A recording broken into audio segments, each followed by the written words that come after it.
Okay, welcome to the lecture on economic puzzles part 2. We're going to look at 4 different issues today. And we're going to start off with my favorite, which is trade creates wealth.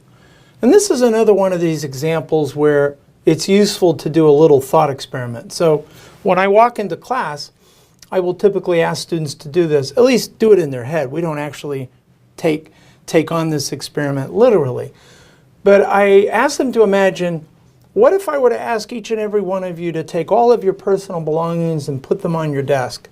And then I were to ask you to stand up and then go around the room and see if you can negotiate a deal. That is, trade your phone for a textbook, or your textbook for a backpack, or your fancy new sports jacket for some other electronic PlayStation device that one of your other classmates has in the classroom. And of course, if you don't see anything you want to trade, you can just go back and sit down if you're happy with what you have and you don't see that trading would help you any at all. My question to everyone would be, let's say we put a timer on that and it's just 10 minutes, that's all you have to make your trade. Is the room any better off after the trade than it was before the trade? And most people will answer almost right away in the negative and say, well, the room is not any wealthier or any better off than it was before, because they'll say, well, the amount of goods and services in the room is no different than it was at the beginning when we started this experiment. And that statement's true, that there's no more goods and services. They're the same. But that's not the same thing as saying that the room isn't better off, that the room's not wealthier. And why is that? Well, if you engage in any kind of a trade, what are you saying when you're willing to give up something to get something in return? You're really saying that the thing that you're getting in return has a greater value to you, not to anybody else, but just to you, than the thing that you're giving up. So you make a net gain. That other person on the other end of that trade is thinking the same thing, only reverse. That is, that the thing that they're getting in return, the thing that you're giving to them, trading with them, has a greater value than the thing that they're giving up, or else they wouldn't have engaged in the trade. In other words, that it provides them with a net benefit. And so when you go around the room and you start adding up all those net benefits, that's the total benefit associated with trade. And that's a very powerful way of thinking about why trade is so important. All right, the second item is the $10 million factory. Now, let's assume that you're the CEO of a company and you've just undertaken an effort to build a new factory that's going to come online a year from now. And let's say that we're coming around to about 9 months into the project. It's projected to cost $10 million. But right around month number 9, the accountants start taking a look at the figures, and they're looking at what the contractors are telling them, and it looks like there's going to be cost overruns. And let's say that the cost overruns to close out this project is going to be another $3 million, okay? And let's say that all the marketing people and the accountants get together and they're able to have a projection of how much revenue will be generated from the sales of the product that this factory is going to produce. So that $3 million is the extra cost. And this figure turns out to be $4 million. And this is the present discounted value of the future stream of revenue that they expect. So this is $4 million in increased revenue. And of course, your job is to make a decision about whether or not you're going to spend this extra $3 million to bring this factory online, or whether or not you're going to shut it down. And let's just assume if you shut down the whole thing and you don't finish the product, finish the factory, that what you've built so far doesn't even have scrap value. That is, you wouldn't even be able to sell it on the marketplace because it's not even complete and it doesn't have any other use to anybody else. And this sometimes happens in manufacturing, especially when you're manufacturing a very specialized product where things are not quite cookie cutter, where one factory can't easily be interchanged with another factory in another industry. So it has almost virtually zero scrap value. So the question is, do you continue on with the project and finish it, or do you not? And then the next question you ask yourself is, does the $10 million that you already spent on it really factor into your decision making? Well, this sounds familiar, doesn't it? Of course it does, because it sounds a lot like the DMV example. Waiting in line at the Department of Motor Vehicles to renew your license. That is, the time you already spent waiting in line is a sunk cost, it's a fixed cost, and it really doesn't matter. Now, here's the thing. If you're the CEO, you've got to report to a board, right? And of course, if you go back to this board and you say, hey, look, I closed the factory because, you know, we weren't going to make any money, we were going to make losses. Well, the board's going to ask you questions. Well, what kind of losses were we going to make if we actually opened up the factory? So, well, I saved the company a lot of money because now we're only going to have $10 million in losses. But we'd have add more to the losses if we'd have, you know, finished out the factory. Well, the question they would ask is, what would be the value of the present discounted revenue of opening up the factory if you actually did complete it? And if you answer that question and tell them $4 million, you're going to be fired. Why are you going to be fired? Because they're going to say to themselves, well, by golly, we lost $10 million when we shut it down. But if we'd have spent $3 million, yeah, that would have been $13 million in cost, right? But $13 million minus the $4 million in revenue would have been $9 million. Yes, we'd have lost $9 million, but losing $9 million is better than losing $10 million, because the goal of the firm, in this case, is, well, at least in the beginning, was to maximize profit, but it was clear profit can't be made. The next thing to do is to try to minimize losses.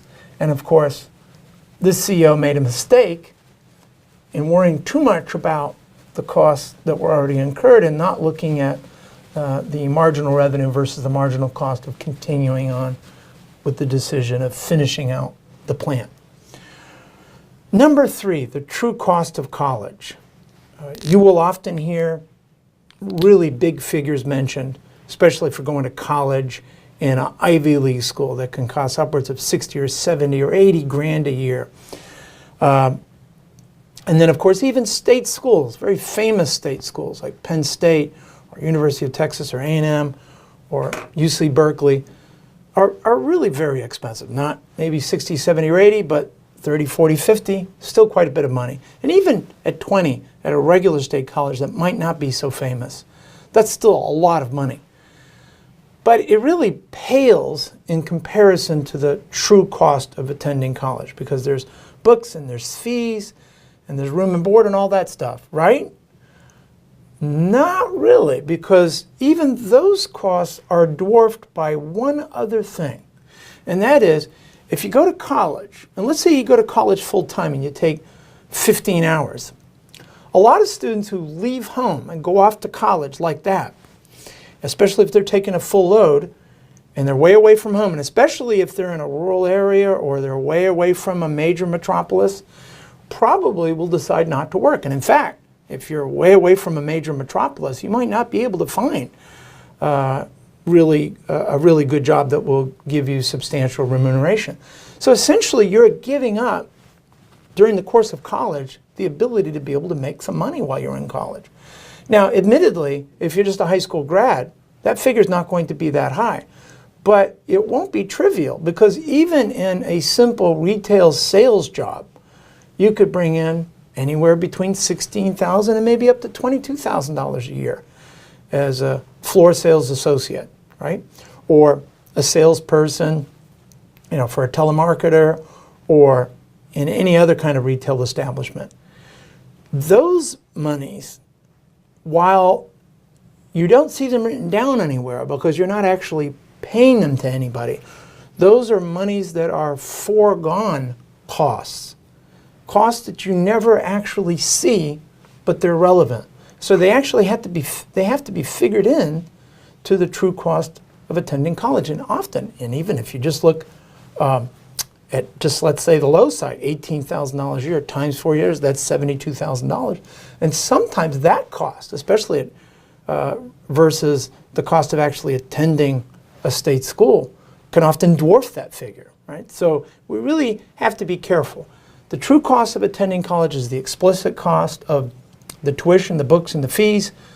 and all the other incidental expenditures that come along for the ride, but they're also your opportunity costs, the opportunity cost of your time. And actually that figure rises as you attend college, because typically if you're being a good student, you're becoming more numerate, you're acquiring skills, maybe more computer skills, you're learning Excel or Microsoft Word or database or statistics. You're also hopefully learning how to write better and think better. This is making you more valuable in the marketplace, and meaning that $18,000 figure is probably growing. In fact, sometimes what happens when people are in college, their opportunity cost is so high, they often get tempted to drop right out of school, sometimes in their junior year or even the beginning part of their senior year. In fact, I had a friend of mine whose name I won't mention, but he had gone to MIT and he was a computer science major.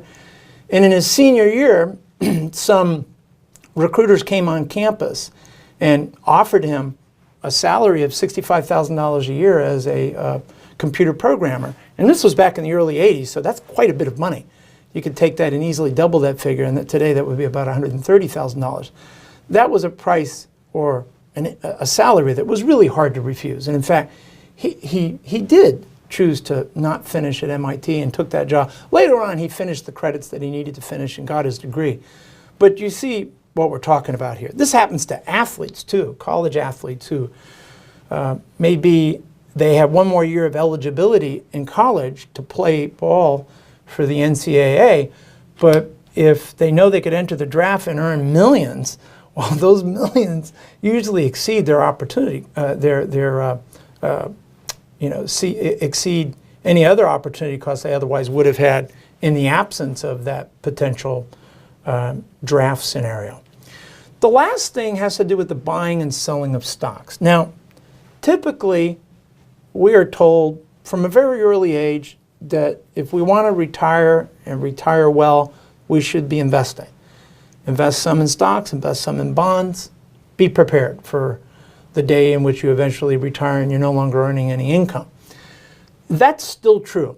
We're not making any argument against that. But the actual physical act of buying and selling stocks itself doesn't create any wealth. Now, that seems like a strange thing to say. But why is that? Well, let's imagine this scenario. Imagine that I have shares in Apple. Well, I'll just make up a figure here. Let's assume it's $120 a share. And let's say I have 100 of those shares, right? And so if I sell 100 of those shares, that's $12,000. That's a nice piece of change, right? And let's say I'm able to find somebody who's willing to buy those 100 shares. Well, they have to take $12,000 of their money and give it to me, and then I hand them the stock. Well, what's really happened? What's really happened is just a swap of assets. That is, I sold something of value, the stock, and now that's no longer on my, no longer on my books as part of my net worth, but I got something in return for the same amount of money, the $12,000, cash that's now sitting in my checking account, which is part of my net worth. And that person who I traded it with is in the same boat. That is, then they now have $12,000 less cash, so that gets a hit on their assets, but it's simply substituted for another type of an asset, and that is these stocks. So we have to be careful here, right? When you're buying and selling stocks, no wealth is being created. And the reason why no wealth is being created is because there's no production of any goods and services being created. All right, that pretty much rounds out this part of the lecture series on economic puzzles. And until next time, we'll see you then.